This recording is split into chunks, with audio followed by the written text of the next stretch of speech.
Continuamos. Y con el propósito de cerrar el tema de los asesinatos políticos, deseo recomendarles este texto que precisamente se titula Asesinatos políticos en México. Su autor, M.G. Damirón, explora los casos más sonados de homicidios de naturaleza política que se registraron en nuestro país desde 1910 hasta 1994, precisamente año en que fue asesinado Luis Donaldo Colosio. Mi compañero Juan Lorenzo Cimental nos permite, a través del trabajo que le vamos a presentar, un acercamiento al contenido más relevante de esta obra que constituye la recomendación literaria de esta semana. Matarlos en caliente. Esa es quizá la sustancia de la orden que se ha repetido de manera constante en la historia política del país. Matarlos en caliente, es decir, hacerlos desaparecer de la escena porque estorban, porque calan en la conciencia, porque ya no hacen la misma falta o porque la suerte había sido echada. Muchos son los que han muerto en la política mexicana porque alguien lo ha ordenado o porque ha tenido la ocurrencia de que sobran en el mundo de los vivos. El paso del tiempo consigna el nombre de los famosos, de las muertes ilustres, pero ha habido más. Muchos más que han dejado la vida porque decidieron involucrarse en los asuntos de la cosa pública. Tal es el asunto que ocupa a M.G. Damirón y que presenta en Asesinatos políticos en México 1910-1994, obra que abarca 84 años de sangre arrebatada por la fuerza y que enseña que efectivamente la historia no es evolución sino solo transcurso, la repetición hoy de lo mismo que fue ayer. Madero y Pino Suárez fueron acribillados en las cercanías de Lecumberri. En el apacible restaurante La Bombilla, José de León Toral descargó su arma sobre Álvaro Obregón. A Belisario Domínguez le cortaron la lengua después de matarlo en el Panteón de Joco. Abraham González fue ajusticiado al pie de unas vías del ferrocarril. A Carranza lo asesinaron mientras descansaba en un jacal. Zapata y Villa no pudieron defenderse de la inesperada lluvia de plomo que los aniquiló. El último estertor de Luis Donaldo Colosio se vio ahogado por el polvo de Lomas Taurinas. Además del recuento de los hechos, el autor tiene el talento para adentrarse en los momentos últimos de los que ya estaban sentenciados a morir, y con ello muestra que el heroísmo no clausura ni el miedo ni la agonía. También cuenta de la muerte impensada, la que, aparentemente, no se creía en la agenda de las posibilidades. Tal como lo cuenta M.G. Damirón, el asesinato político en México es una de las suertes posibles, pero también el más trágico de los desenlaces, que levanta forzosamente una interrogante: ¿cómo sería este país si sus vidas no hubieran sido truncadas de forma tan brutal? Quizá nunca sea posible saberlo. La única certeza, como lo anunció Jaime Torres Bodet, es que la muerte deja 1000 preguntas sin respuesta, en la hora en la que el hombre penetra, a mano armada, en la vida indefensa de otros hombres. Interesante la obra de los asesinatos políticos en México. Es por ello que, como lo hacemos de manera ordinaria, tenemos 2 ejemplares de esta obra de literatura política con el propósito de sortear entre nuestra teleaudiencia y nuestra radioaudiencia, que a través de los números telefónicos que aparecen en pantalla y que por supuesto los voy a mencionar para nuestro público que nos sigue a través de Radio 620, se comuniquen de inmediato tanto a la redacción como al estudio de análisis político con el propósito de participar en el sorteo de este par de ejemplares.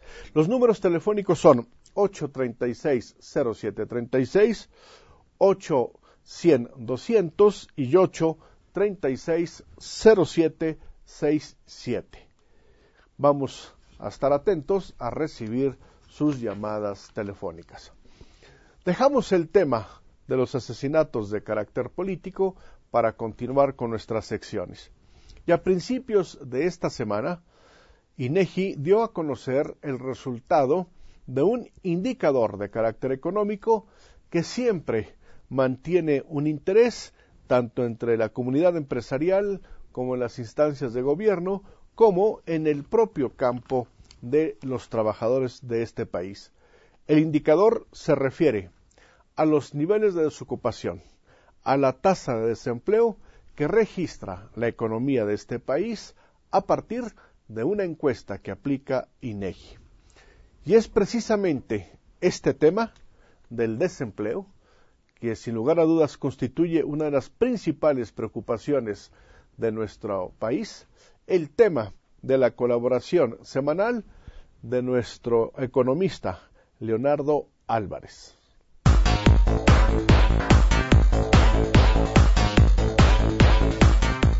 La promoción del desarrollo económico es una actividad demasiado ingrata.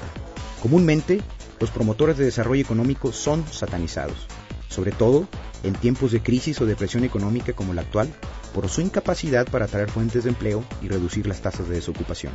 La realidad es que las oficinas de desarrollo económico están acotadas. Primero, por la orientación política y capacidad de su líder institucional, y luego, por el peso específico de sus oficinas en cada gobierno. Es decir, dependen mucho del lugar o escalafón en importancia que ocupan en una estructura jerárquica.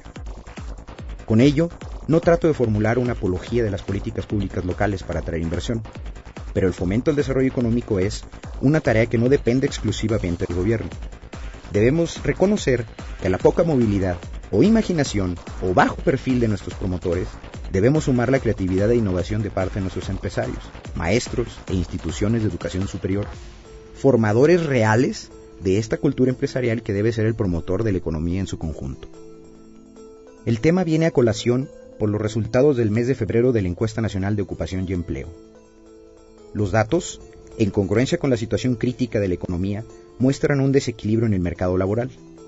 De modo que para febrero 2009, 58% de la población, es decir, más de la mitad de los mexicanos, se ubican en la población económicamente activa, de los cuales 94.7% se mantuvieron ocupados durante febrero de este año. A nivel nacional, en promedio, la tasa de desocupación fue de 5.30% de la población económicamente activa, mientras que Durango se ubicó en el lugar número 11, con una tasa de desocupación del 5.66%, por encima incluso de la media nacional y de los estados vecinos como Chihuahua, Zacatecas, Sonora, Sinaloa y Colima. Con respecto a los trabajadores registrados en el IMSS, otra medida estadística para cuantificar el comportamiento del empleo, Durango registra 172.354 puestos de trabajo vigentes, de los cuales 8% corresponden a empleos eventuales. En números concretos, cerca de 15.000 empleos son promovidos directamente por el gobierno del Estado a través de la obra pública. Ahora bien, a pesar del esfuerzo gubernamental sumado a la escasa actividad industrial en Durango, los efectos de la crisis son evidentes. Con respecto a diciembre de 2007, uno de los mejores registros en términos de empleo con cerca de 176.000 plazas registradas en el IMSS, Durango perdió 3.552 empleos. De ahí la importancia del ejercicio de recursos en proyectos de obra pública que están en marcha. El desempleo abierto no es una medida de rezago social de un país, así como tampoco los cambios en su tasa significan que necesariamente esté mejor o peor que antes. La tasa de desocupación abierta lo único que señala es qué tan lejos o qué tan cerca está una economía de lograr el equilibrio en su mercado laboral. Datos que no deben olvidar los promotores de desarrollo económico de nuestra entidad.